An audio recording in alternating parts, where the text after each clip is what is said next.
Deshaun Watson lost to Shedeur Sanders in minicamp. Why aren't we calling that out? There's a mini-camp battle everybody in Berea watched happen, and almost nobody on the radio wants to say it out loud. Shedeur Sanders beat Deshaun Watson on the field this spring. That's not a take. That's not a hot clip. That is two Cleveland radio hosts arguing about it live on the air, and one of them practically begging the other to just admit what happened. Today, we're breaking down the moment Browns media got caught burying the Shedeur Sanders story, and why they can't stop dancing around it. So here's the setup. Ken Carman and his co-host are doing their usual Browns training camp watch segment, and Ken asks the classic gotcha question. Does Tony think Shedeur Sanders is going to be legendary? Tony immediately calls it out for what it is, a stupid, loaded question designed to bait a soundbite, not get a real answer. And instead of playing along, Tony flips it. He says if you actually want to talk about where this quarterback room stands right now, there's a much bigger story sitting right in front of everybody, and nobody's touching it. That story is minicamp. According to Tony, Shedeur didn't just hold his own against Deshaun Watson this spring. He beat him, flat out beat him. And the reaction to that claim isn't excitement, it isn't debate, it's silence. Ken doesn't jump in with stats or counter evidence. He doesn't say it didn't happen. He just moves past it like it's a rumor not worth engaging with. That's the part that should stop you in your tracks. On a show built entirely around parsing every Browns quarterback rumor, the biggest quarterback story of the offseason gets a shrug. Tony says it plainly. Last time we talked about this, Shedeur was whooping Deshaun in minicamp, and you won't address it. You keep pushing it under the rug. And this isn't a one-off complaint. Tony brings up something that's been bothering him for weeks. Reporters keep saying things like, players in the building believe it's Deshaun's job, without a single name attached to it. No source, no quote, just a vibe being reported as insider knowledge. Tony calls it exactly what it looks like, hearsay dressed up as reporting. So you've got two different standards happening on the same show.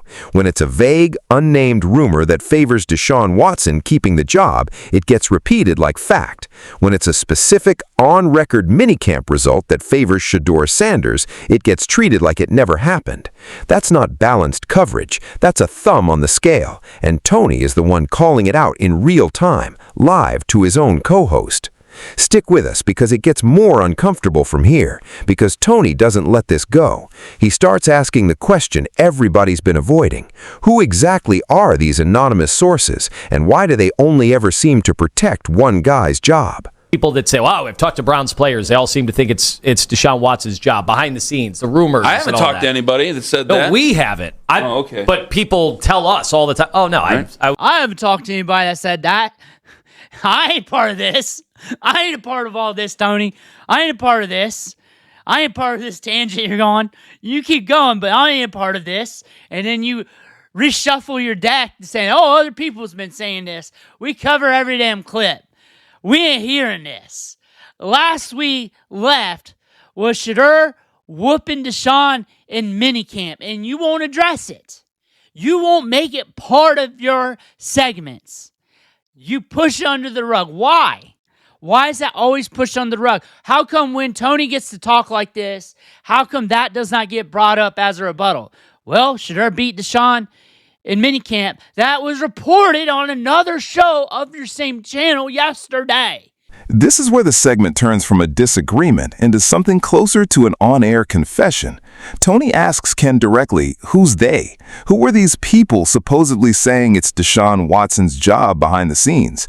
And Ken can't answer it. He admits he hasn't personally talked to anyone who said that. So the claim isn't coming from Ken's own reporting. It's secondhand, third-hand, floating around without a name attached to it, and it's being repeated on air as if it settles the quarterback competition. Tony calls this out for exactly what it is. If you're not going to release the names, why say it at all? Why put a claim like that into the world if you can't back it up? And then he goes a step further, using the word gaslighting, saying the show keeps shifting goalposts every time the Shedeur minicamp story comes up, redirecting to unnamed sources instead of dealing with what actually happened on the field. Think about what's being weighed against what here. On one side, you have a specific, describable event. Shedeur Sanders outperformed Deshaun Watson in minicamp practices that reporters, coaches, and players were physically present for. On the other side, you have a vague, unsourced feeling that gets repeated because it's comfortable, because it protects the $230 million fully guaranteed quarterback's grip on the job. Tony's frustration isn't really about Ken personally, it's about a pattern. Every time the conversation gets close to Shedeur legitimately winning reps, it's steered back toward Deshaun Watson's name, his history, his contract, his standing as the guy who's supposed to have this locked up. Tony even points out that Shedeur has been actively wrestling the job away since minicamp and asks Ken bluntly, "Where have you been?" And here's the uncomfortable part for the Browns media as a whole. If the roles were reversed, if Deshaun Watson had just beaten Shedeur Sanders in a minicamp practice, does anybody believe that story gets buried for even a single show? Or does it become the headline, the graphic, the lead segment, the thing every insider is racing to confirm with their own sources? That double standard is the whole story here. It's not that Browns media doesn't know what happened. Tony clearly knows. Multiple hosts on the same network reported it. It's that acknowledging it fully means admitting the presumed starter is genuinely being challenged. And that's a harder, messier story to tell than just repeating the safe version everyone's comfortable with. Who's they? Who's they? Pull that out. But if you're not going to release the names, why say it? Why say it if you're going to do that? Why say it, man? Because you're just shifting goalposts. You're gaslighting us in a different direction here. Yeah. Okay. Well, that's the type of stuff. I hope that's not true. That's the type of stuff that leads to that added motivation that somebody like Shedeur, who wants to be legendary, can try to seize hold. And what a story it would be, by the way. What a story if any of the stuff about Deshaun Watson as the leader or whatever, what happens if Shedeur Sanders can eventually wrestle away? Then I don't have... Where have you been at? Where have you been at since minicamp, dude? Where have you been at? Like, he's been wrestling it away. This isn't two guys arguing for fun. This is one host calling out the exact mechanism by which a story gets softened before it reaches you. Now, here's where it gets even messier, because this isn't just a Ken and Tony problem. Tony brings up Mary Kay Cabot, who covers the Browns for the same outlet, and points out she's the one who actually planted the seed that this camp could be rocky for Deshaun Watson. She raised concerns about his shoulder and made a comment comparing the quarterback situation to Weekend at Bernie's, which, if you know the movie, is not a flattering comparison for a starting quarterback's grip on health and readiness. But then, according to Tony, she walked it back. Once people picked up on the comment and started running with it, she pushed back on her own framing and called the people repeating her line bloggers, as if pointing out her own words was the problem rather than the concern itself. That's the pattern again, just with a different reporter. Float something that acknowledges Shedeur's real chance or Deshaun's real vulnerability, let it breathe just long enough to generate a headline, and then, once it starts actually building momentum toward the uncomfortable conclusion, walk it back and make the people paying attention look like they overreacted. Tony's response is basically, which is it? Is this a real quarterback battle or isn't it? You can't plant the doubt and then act surprised when people take the doubt seriously. And you definitely can't have a minicamp report of Shedeur beating Deshaun, plus your own beat writer raising legitimate shoulder concerns, and still frame the whole competition as basically decided. Then Tony brings in Todd Monken directly, because Monken's own words undercut the safe narrative even further. Monken said publicly he doesn't think people are prepared for how long this quarterback battle is going to go. Not a quick decision after one OTA practice. Deep into training camp, through joint practices, through all 3 preseason games. That's the actual head coach, the guy making the decision, telling you this is not settled.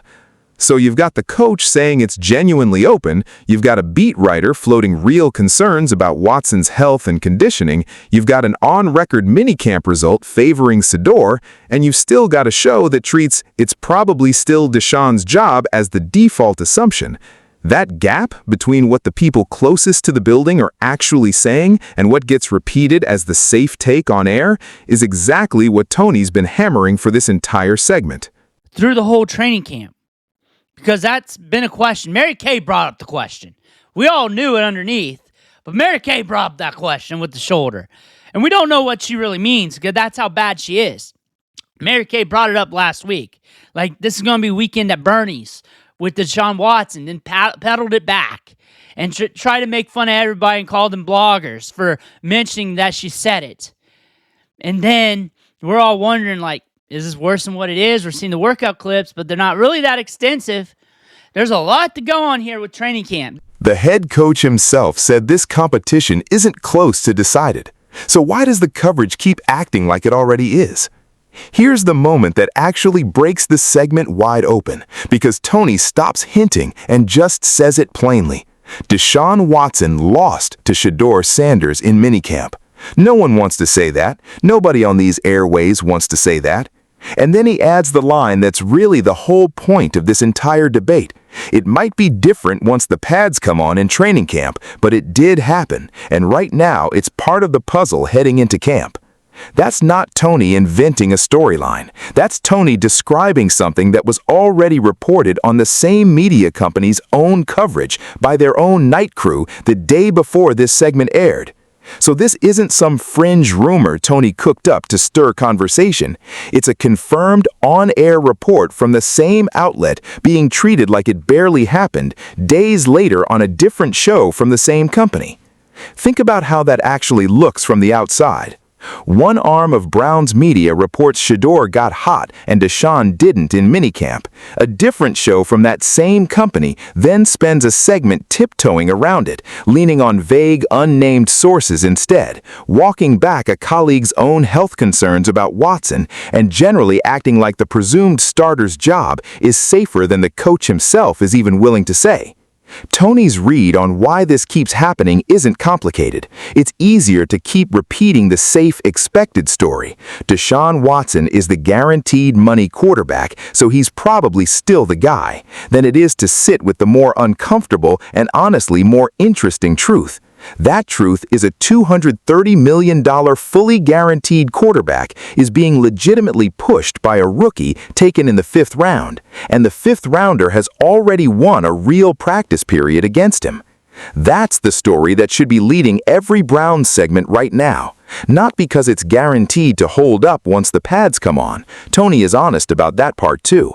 But because it's true right now. It's on the record, and it's coming from inside the same company covering it.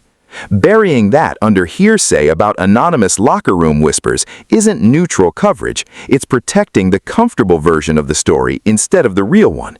And that's really what this whole clip exposes. Not a conspiracy, nothing that dramatic, just the ordinary human tendency to keep repeating whatever version of the story feels safest, even when your own reporting says otherwise. He lost minicamp? No one wants to say that. Nobody on these airways wants to say that. Deshaun Watson lost to Shedeur Sanders in minicamp. Now, maybe different in training camp, but it did happen. And now this is part of the puzzle leading into training camp right now. You just heard it confirmed on their own air. Ask yourself why it took this long for anyone to say it plainly. So let's put the whole picture together. Todd Monken, the actual head coach, says this quarterback battle is going deep into camp, no shortcuts. Mary Kay Cabot raised real concerns about Deshaun Watson's shoulder and conditioning, then walked it back once people noticed. The same media company's own night crew reported Shedeur got hot and Deshaun didn't in minicamp. And on this particular show, that same result gets treated like a rumor too flimsy to fully engage with, while an unnamed, unsourced claim protecting Deshaun's job gets repeated without anyone asking who said it. Tony's the one host willing to say the quiet part out loud. He's not saying Shedeur has the job locked up. He's not saying Deshaun Watson is done. He's saying the coverage isn't matching the facts, and that gap benefits one guy specifically, the one with the guaranteed money and the name recognition. Meanwhile, the rookie actually winning practice reps gets a shrug and a "we'll see." Training camp, joint practices, and 3 preseason games are going to settle this the way Monken says it will. But until then, the story isn't that there's no real battle. The story is that there already is one. It's already got a result on the board, and some corners of Browns media would rather look away from it than call it what it is. So here's the real question heading into camp. Is Shedeur Sanders actually out there beating a $230 million guaranteed quarterback in real practice reps, with the story getting buried by his own coverage? Or is Browns media right to hold off since pads haven't even come on yet, and Monken himself says this thing runs deep into August? Both things can be true at once. Minicamp happened, it's on the record, and the final answer is still months away. But one host on Cleveland radio wasn't willing to pretend the first part didn't happen just to protect the comfortable narrative. Where do you land? Did Shedeur already win the real battle and the media is sleeping on it? Or is everyone jumping the gun before pads even hit? Let me know in the comments below. Smash like and subscribe.